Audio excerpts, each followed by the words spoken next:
Good afternoon, everyone. I'm gonna just keep it here. Good afternoon, everybody. This is Ava. She's 16 years old.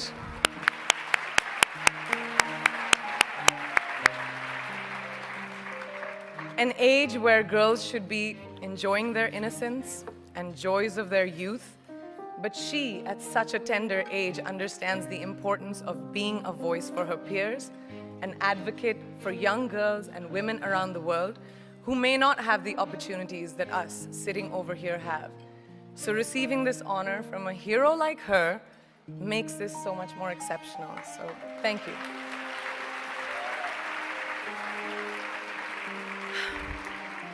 Good afternoon, and thank you, and wow, I am so privileged and so honored to be sharing this afternoon with all of you and these incredibly amazing women that are being honored today. I'd like to extend my congratulations to each one of you, Octavia, Michelle, Kelly, Patty, and all 50 women that have been included in the Impact Report. Your achievements not just inspire me, but also so many others to work harder, to be better, and to make a dent wherever we can. So I'm very, very proud to be standing alongside of you. So in life, you know, there are moments when you stop and ask yourself, how did I get here? Like, why am I standing here? Well, this is definitely one of those moments for me. And I find myself going back to the beginning, back to my roots. I was born to incredible parents, amazing parents who served as doctors in the Indian Army. I was the firstborn, and as far back as I can remember, I made my parents very proud and happy 99% of the time. Okay, slight exaggerations of personal achievements are allowed from time to time, don't you think? My brother was born a few years later, and even then, nothing changed for me. We were both given equal opportunities, and I want to emphasize this. I want to really emphasize this for you because I don't think a lot of people might understand that being equal might seem very normal. But where I come from, India, and a lot of developing countries around the world, more often than not, this is an exception. It's actually a privilege. My first experience of the glaring disparity between boys and girls came at a very, very young age.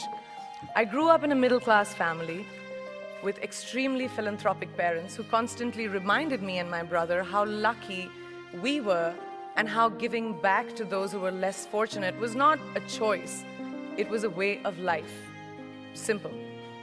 I was 7 or 8 years old when my parents started taking me on these visits in a traveling clinic to developing communities around and villages around the city that we lived in called Bareilly.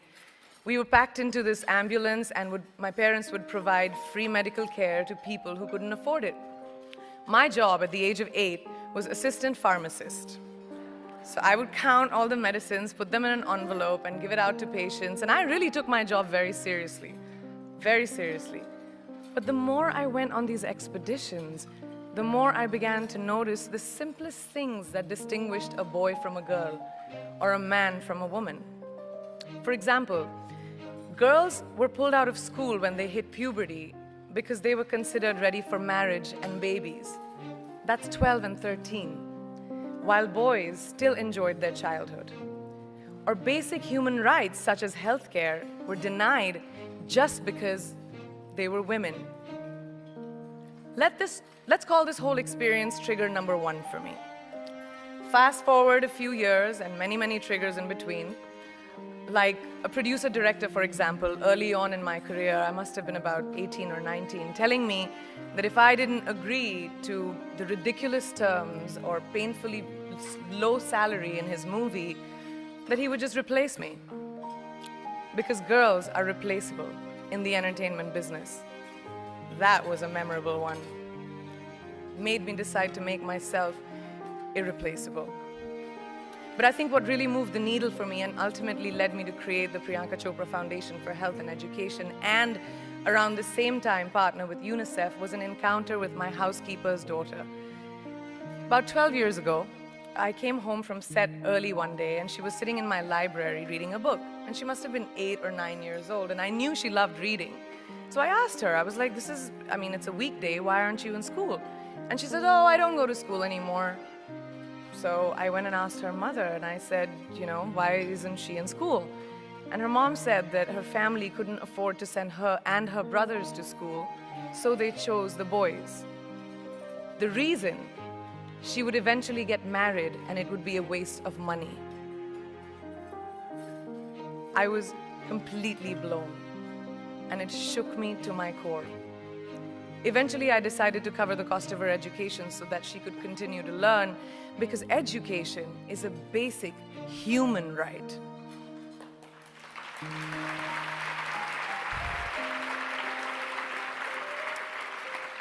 And a huge necessity, especially today. From that point on, I was determined to make a difference in as many children's lives as I could, in whatever big or small way that I could contribute. There's a really, really beautiful quote that I read recently, and I think it's absolutely appropriate to explain what I'm trying to say today. The hand that rocks the cradle, the procreator, the mother of tomorrow, a woman shapes the destiny of civilization. Such is the tragic irony of fate that a beautiful creation such as a girl child is today one of the gravest concerns facing humanity. Girls have the power to change the world. It is a fact, and yet today, girls are more likely than boys never to set foot in a classroom, despite of all the efforts and progress made over the last 2 decades. I'm just going to give you a stat, more than 15 million girls of primary school age will never learn how to read or write, compared to 10 million boys.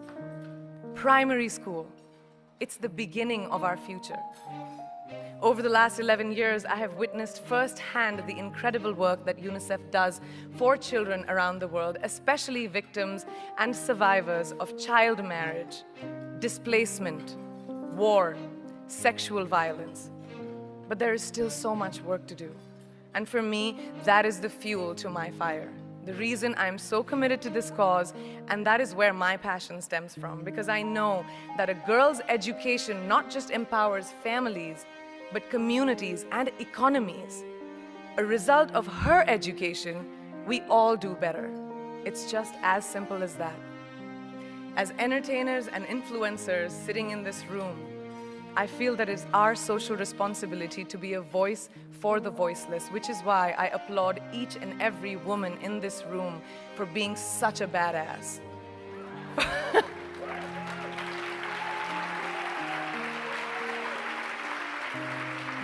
For using your platform and your voice to contribute to change, and for ensuring that there is not even one lost generation as long as we are alive.